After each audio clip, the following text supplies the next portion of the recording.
जय हिंद। कैसे हैं आप सब और कैसा चल रहा है? पढ़ाई वढ़ाई हो रही है आप लोगों की या फिर बिल्कुल खाली बैठे हैं? अपने संदेह पढ़ते रहिए, बाकी जो ईश्वर को मंजूर होगा वो होगा। चलिए आज का टॉपिक स्टार्ट करते हैं। Passive of infinitives. Passive of infinitives. सबसे पहले आपको बताते हैं इन्फिनिटिव होता क्या है। देखिए, जब किसी वर्ब के फर्स्ट फॉर्म में, फर्स्ट फॉर्म मतलब प्रेजेंट फॉर्म में, अगर हम टू जोड़ते हैं तो जब 2 + V1 हो जाता है तो उसे ही हम इन्फिनिटिव कहते हैं। उसे ही हम इन्फिनिटिव कहते हैं। यह इन्फिनिटिव किसी वाक्य में नाउन का भी कार्य करता है और वर्ब तो है ही वो। और इसका जो हिंदी अर्थ होता है, उस हिंदी अर्थ में ना, नी, ने या के लिए जुड़ा होता है। के लिए, ठीक है। तो अगर इस इन्फिनिटिव यानी किसी वाक्य में एक्टिव वॉइस में 2 + V1 आया है एक्टिव वॉइस में, तो इसका पैसिव बनाने के लिए आपको ज़्यादा परेशान नहीं होना है। बस टू, बी और पास्ट पार्टिसिपल यानी वर्ब का थर्ड फॉर्म का प्रयोग करना है। वर्ब के थर्ड फॉर्म का प्रयोग करना है। ये आपका एक्टिव में रहेगा और ये पैसिव में रहेगा। बहुत आसान होता है। और ये 2 + V1 जो है, बी फॉर्म की क्रियाओं के साथ आया हो, यानी is, am, are, was were के साथ या हैज, हैव, हैड के साथ आया हो, तो पैसिव बनाते समय टू बी V3 में चेंज करते हैं। आइए एग्जाम्पल देखते हैं। अगर मैं कहता हूं, एक एग्जाम्पल लेकर कि एक्टिव का एग्जाम्पल लेता हूं।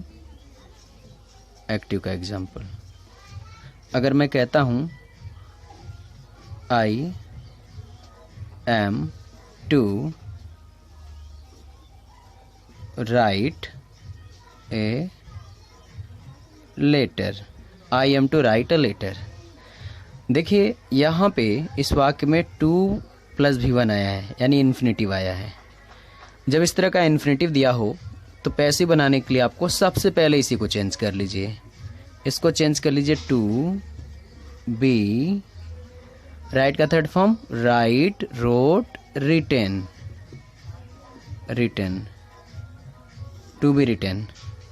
अब आई सब्जेक्ट था और अ लेटर ऑब्जेक्ट था। अ लेटर को सब्जेक्ट बना दीजिए। A letter. अब अ लेटर के साथ क्या लगाइएगा? आई के साथ तो एम था, तो अ लेटर के साथ इज हो जाएगा। A letter is to be written. I का ऑब्जेक्ट क्या हो जाएगा? By me. A letter is to be written by me. आपने क्या किया? टू राइट को टू बी रिटेन में चेंज किया। अ लेटर को पहले लिखा। एम की जगह इज का प्रयोग किया, क्योंकि इज अ लेटर के अकॉर्डिंग लगेगा। और आई को बाई मी में चेंज कर दिया। एक और एग्जांपल देखिए एक्टिव का। He is to play ludo. He is to play ludo. इस सेंटेंस में टू प्ले इन्फिनिटिव है। इसको आप पैसिव में चेंज करिएगा तो ये हो जाएगा to be played. To be played. Ludo को सब्जेक्ट बना दीजिएगा। अब लूडो के साथ भी क्या लगाइएगा? Is.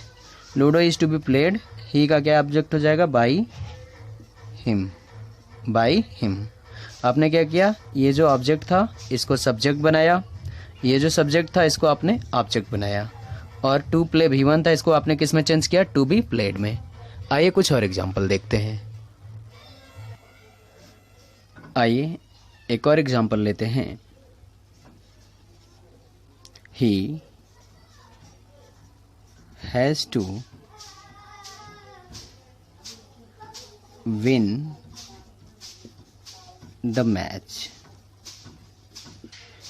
He has to win the match. इस सेंटेंस में द मैच ऑब्जेक्ट और ही सब्जेक्ट है, लेकिन आप सबसे पहले क्या करिए, टू विन को चेंज कर दीजिए पैसिव में।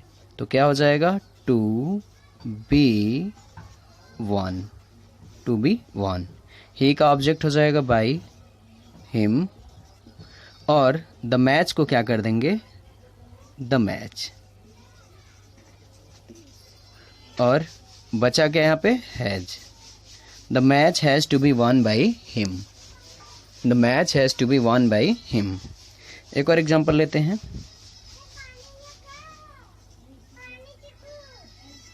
दे have to buy food, they have to buy food. To buy का पैसिव क्या हो जाएगा, to be bought, to be bought. They का क्या होगा पैसिव ऑब्जेक्ट, बाई देम। हालांकि यहाँ पे एजेंट लिखना आवश्यक नहीं है, बाय देम लिखना जरूरी नहीं, फिर भी लिख सकते हैं। और फूड को सब्जेक्ट बना देंगे, और फूड सिंगुलर है इसलिए हैव का हैज हो जाएगा। Food has to be bought by them. तो इन्फिनेटिव का पैसिव बहुत ही आसान होता है। ये आपका एक्टिव है और ये पैसिव है, ये एक्टिव है और ये पैसिव है। तो आपने देखा एग्जाम में आपको क्या पकड़ना है। सबसे पहले आपको ये देखना है कि अगर is, am are, was, were, has, have, had के साथ अगर 2 + V1 आया है तो पैसिव वॉइस में आपको सबसे पहले टू बी V3 खोज लेना है। उसके बाद सब्जेक्ट का ऑब्जेक्ट, ऑब्जेक्ट का सब्जेक्ट खोज लेना है। और ध्यान रहे यहाँ पे हैज का हैज बिन नहीं होगा, हैव का हैव बिन नहीं होगा, क्योंकि ये इन्फिनेटिव है। यहाँ पे टेंस नहीं है, टेंस होता तो यहाँ पे हैज बिन हैव बिन हो जाता। ठीक, तो आइए इसका आपको थोड़ा सा होमवर्क देते हैं। होमवर्क में आपको पहला सेंटेंस है, I am to qualify this exam. Second one, Ravi was to win the match. Third one, he will have to read the novel. Fourth one, Kiran had to admire Nitesh. Fifth one, Neha has to take medicine.